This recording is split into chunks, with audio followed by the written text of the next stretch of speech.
Le Burkina Faso est un pays pauvre, limité au nord par le Mali, au sud par la Côte d'Ivoire. D'abord, un verbe d'État. Est. On n'a pas dit que le Burkina Faso serait.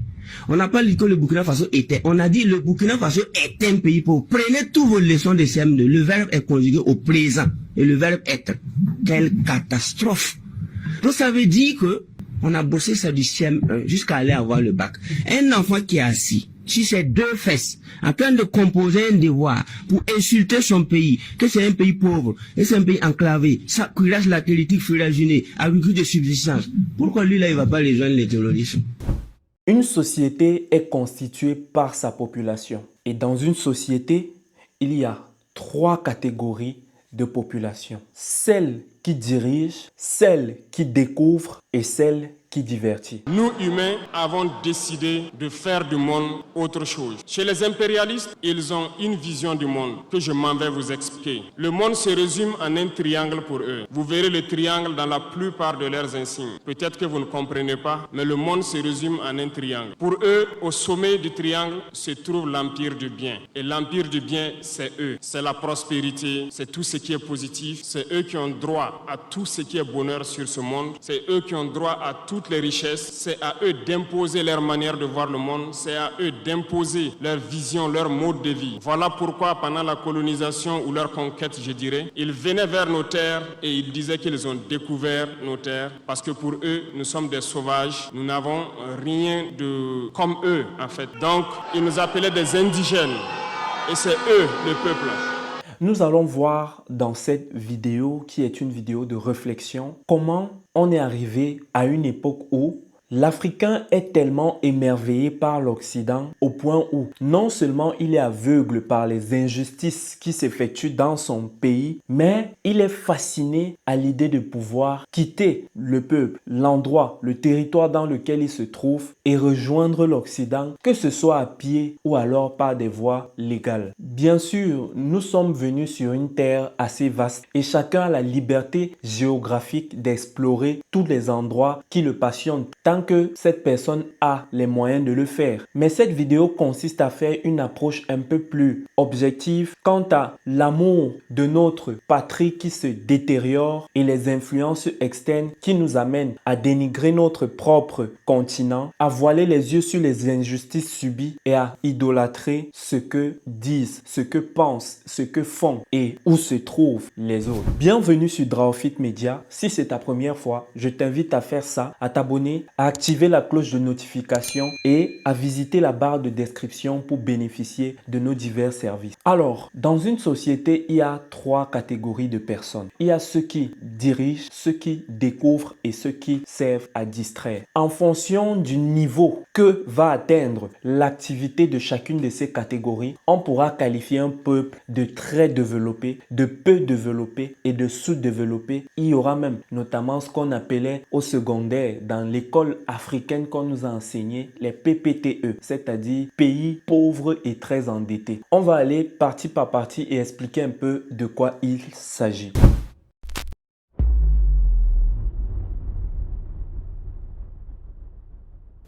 Alors, on entend par ceux qui dirigent ici les différentes personnalités qui vont justement décider sur l'avenir du peuple, sur l'avenir des populations. Il s'agit du pouvoir exécutif, du pouvoir judiciaire et de la défense, c'est-à-dire de tout ce qui est militaire. Donc, on a un président et son gouvernement qui vont veiller à l'exercice des différentes fonctions étatiques, ministérielles et autres pour essayer de manager l'entreprise. C'est un peu comme une entreprise et il y a le comité de gestion de l'entreprise. Et puis, il y a les militaires qui sont là pour assurer la sécurité. Ils sont aussi là donc quelque part pour nous diriger. C'est eux qui sont aux frontières pour nous dire non, ne faites pas ça, faites plutôt ça. Ils sont chaque jour avec nous. Bon, prenons les forces de maintien de l'ordre, par exemple la police. Ils sont là aussi pour nous éduquer quelque part et nous diriger, nous dire quoi faire et ne pas faire. Nous rappeler la loi lorsqu'il arrive qu'on puisse aller à l'encontre. Et il y a les militaires qui sont sur les différentes zones limitrophes du pays ou alors même dans le pays en fonction de l'endroit où se trouvent les troubles, ou alors pour veiller à ce que les troubles ne s'installent pas. Mais ils ont aussi la capacité de veiller au maintien forcé de la sécurité lorsqu'il s'avère qu'elle se détériore sans qu'il y ait changement. C'est par là qu'arrive la survenue par exemple des coups d'État, où beaucoup de coups d'État sont revendiqués par le fait de vouloir chercher justement l'acquisition de la paix qui jusque-là ne s'obtient pas. C'est par exemple le cas avec les pays de l'Alliance des États du Sahel où successivement il y a eu des accessions au pouvoir par des militaires qui réclamaient justement une sécurité au plan national. Et voilà, si c'était le sujet, j'allais préciser, mais je vais aussi le faire, notamment le retour des valeurs intrinsèques de ces peuples, le respect de la souveraineté de ces peuples, ainsi que la meilleure gestion des différentes activités de ces peuples. C'est ce qui a causé déjà l'accession au pouvoir des militaires, la formation de l'Alliance des États du Sahel et par la suite de la Confédération et toutes les initiatives qui sont actuellement mises en place pour veiller à ce que ces États ne vivent plus jamais ce qu'elles ont vécu il y a des décennies. Vous comprenez que pour se qualifier de dirigeant, il faut être doté de beaucoup de compétences humaines, beaucoup de valeurs humaines, beaucoup de capacités intellectuelles, parce qu'il va s'agir de gérer des centaines, des milliers de personnes à travers les différents ministères, les différentes articulations du peuple. Plus important, diriger le peuple, parce que c'est sous un système appelé démocrate, notamment le pouvoir du peuple, par le peuple et pour le peuple. Donc c'est eux en fait la cible, c'est pour le peuple qu'on choisit de diriger et c'est donc une grosse responsabilité qui requiert beaucoup de qualité, beaucoup de valeur et beaucoup de force, de ressources intellectuelles.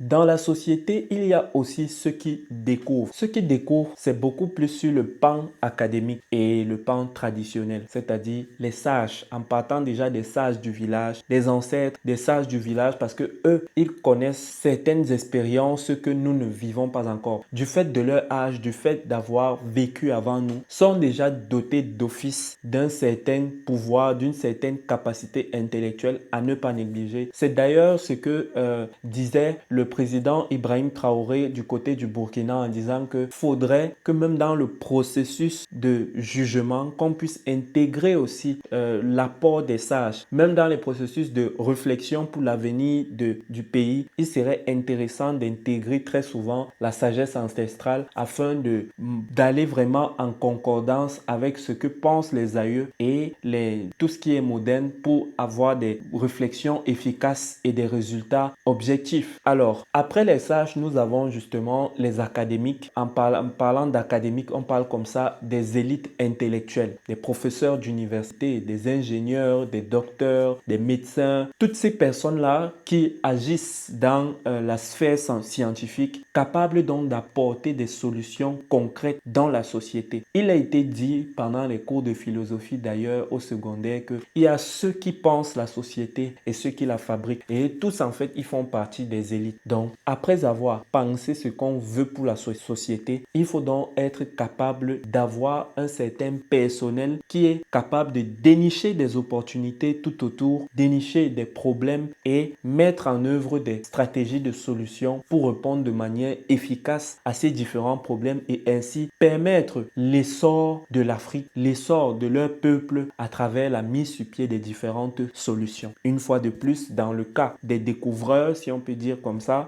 requiert beaucoup de compétences intellectuelles, beaucoup de réalisations, beaucoup d'éléments permettant déjà d'approuver que oui, ça ce sont des intellectuels. On peut leur léguer les responsabilités de réflexion sur certaines de nos thématiques les plus sensibles afin de trouver des solutions. Et on est sûr que voilà, on a délégué nos problèmes les plus viscéraux à des personnes compétentes et elles vont se battre pour chercher des solutions et les déployer pour qu'on puisse justement résoudre les problèmes sur le plan national et aboutir à des solutions. Le troisième pan, c'est le divertissement. Le divertissement, pourquoi? Parce que une société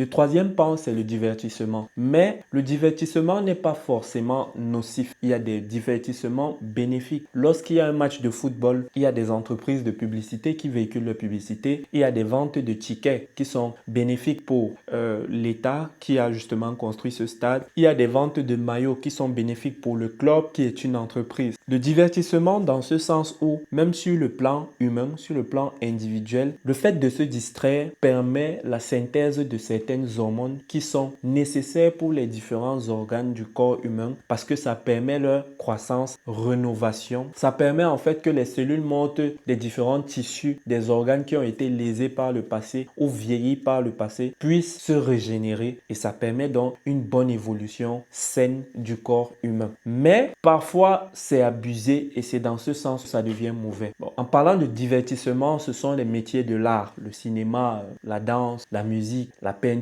ainsi de suite. Bien que il faut noter qu'il y a l'art engagé et l'art non engagé. Le divertissement, c'est aussi tout ce qui est influenceur, réseaux sociaux et toutes ces nouveautés du 21e siècle auxquelles les jeunes s'intéressent au quotidien et qui éloignent un peu des priorités habituelles. C'est ce que j'entends personnellement par divertissement. Cependant, beaucoup de pays africains, bien que conscients de ces différents éléments, ne font pas forcément une certaine échelle de priorité sur les trois éléments. C'est-à-dire, ils vont mettre la priorité sur le divertissement, ensuite sur la dirigeance et enfin sur la découverte. D'autres vont mettre la priorité sur les découvreurs, mais la dirigeance et le divertissement seront réduits. Quelles sont les différentes conséquences? Lorsqu'une société est concentrée sur la distraction, eh bien, elle ne voit pas ce qui est fait dans son peuple. C'est-à-dire, elle ne voit pas les injustices qu'elle subit de la part des étrangers, de la part de son propre gouvernement, de la part même de son voisin au quartier, parce qu'elle est distraite. Comment se fait-il que tout un quartier est capable de se retrouver chaque jour au bar du quartier pour voir des matchs, alors que pour arriver dans ce bar des matchs-là, ils sont obligés à tout moment de manquer, de tomber dans la rigole à cause du mauvais état de la route. Ils sont inondés à chaque pluie, mais c'est dans la même inondation qu'ils sortent pour aller boire la bière, pour aller se distraire. Ça veut dire la distraction a pris un certain niveau qui fait en sorte que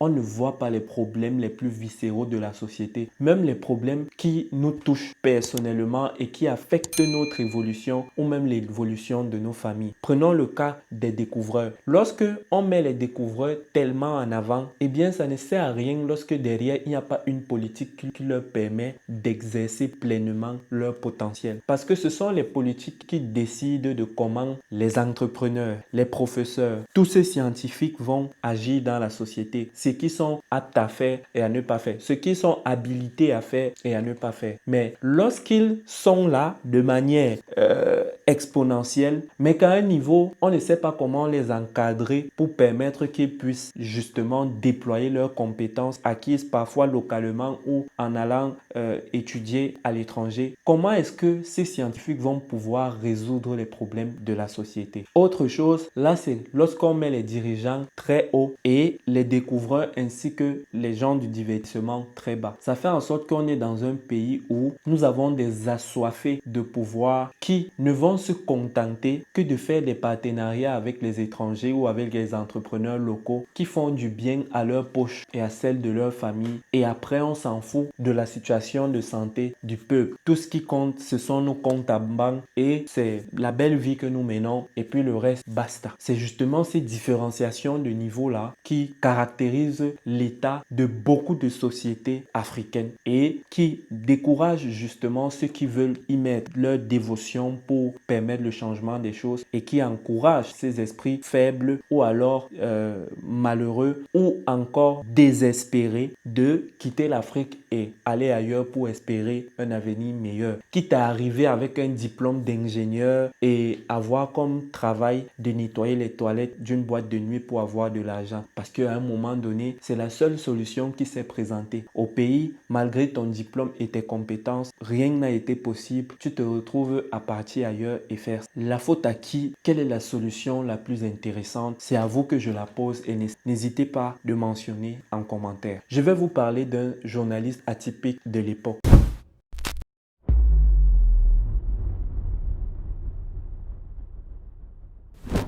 Il s'agit de Norbert Zongo. Norbert Zongo était un journaliste d'investigation burkinabé connu pour son engagement en faveur de la liberté de la presse et pour dénoncer la corruption et les injustices. Il dirigeait le journal L'Indépendant, où il publiait des enquêtes audacieuses sur des affaires impliquant des personnalités influentes du Burkina Faso. Il est tristement célèbre pour avoir été Krakak le 13 décembre 1998, alors qu'il enquêtait sur la mort suspecte de David Ouedraogo, le chauffeur de François Compaoré, frère de l'ancien président Blaise Compaoré. Son meurtre a suscité une vaste indignation nationale et internationale, devenant un symbole de la lutte pour la justice et la liberté d'expression en Afrique. Chaque année, son assassinat est commémoré et il est aujourd'hui considéré comme un martyr de la presse. Et son histoire a inspiré de nombreux journalistes et militants des droits humains à travers le continent. Norbert Zongo a effectivement évoqué les 3 niveaux de compromission pour dénoncer la corruption, les abus de pouvoir et les dérives des élites africaines. Ces niveaux représentent les degrés par lesquels une personne ou une société peut sombrer dans l'injustice et le déni des principes éthiques. Voici une explication détaillée. Le silence complice. À ce niveau, les individus ou les groupes assistent aux injustices sans agir. Ils savent ce qui se passe mais choisissent de ne pas intervenir, par peur ou par indifférence. Cette attitude encourage implicitement les abus car elle permet aux oppresseurs d'agir sans opposition. Exemple, des témoins d'actes de corruption ou de répression qui préfèrent se taire pour éviter les représailles. 2. L'accompagnement actif. Ce niveau implique une collaboration directe avec les oppresseurs. Les personnes participent activement aux injustices, même si elles savent qu'elles agissent contre l'intérêt général. Elles choisissent cette voie pour des avantages personnels, argent, pouvoir, sécurité ou position sociale. L'exemple des fonctionnaires qui ferment les yeux sur des détournements de fonds en échange de promotion. 3. La justification idéologique. C'est le niveau le plus pernicieux. Les individus non seulement participent aux abus, mais justifient activement ces pratiques en trouvant des arguments pour légitimer ceux-ci. Ils transforment l'immoralité en une nécessité ou une normalité. Et cela consolide le système d'oppression et rend le changement encore plus difficile. L'exemple des intellectuels ou leaders qui argumentent en faveur de dictatures sous prétexte de stabilité ou de développement. En résumé, pour Zongo, ces niveaux de compromission montrent comment une société peut se corrompre progressivement jusqu'à ce que la vérité et la justice soient étouffées. Il invitait chaque individu à résister à ces formes de compromission en défendant fermement la liberté, l'éthique et l'humanité. Désormais, dans le plus petit cadre où vous vous trouvez, que ce soit dans une salle de classe, dans un groupe d'études ou dans toute autre entité où vous êtes 2 ou un peu plus, faites la part des choses dans la manière de diriger. Mettez en valeur les missions que vous défendez et agissez vraiment de manière ferme pour réaliser les différentes commissions, les différentes missions. Quand vous connaissez la mission et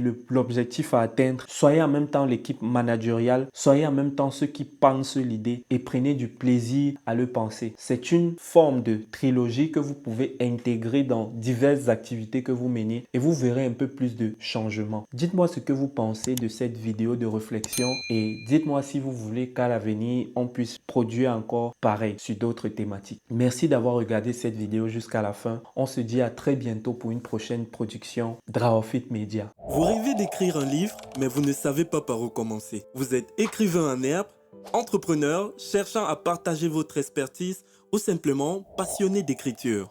Draofit Édition présente son coaching privé sur l'écriture de livres, une formation en ligne conçue spécialement pour vous. Avec un accompagnement individuel, bénéficiez de conseils personnalisés, de techniques éprouvées et d'un suivi adapté à votre rythme. Et donnez vie à vos projets littéraires. Écrivez juste au numéro qui s'affiche sur l'écran et nous nous ferons un plaisir de vous accompagner. Draofit Édition, la maison des porteurs de rêves.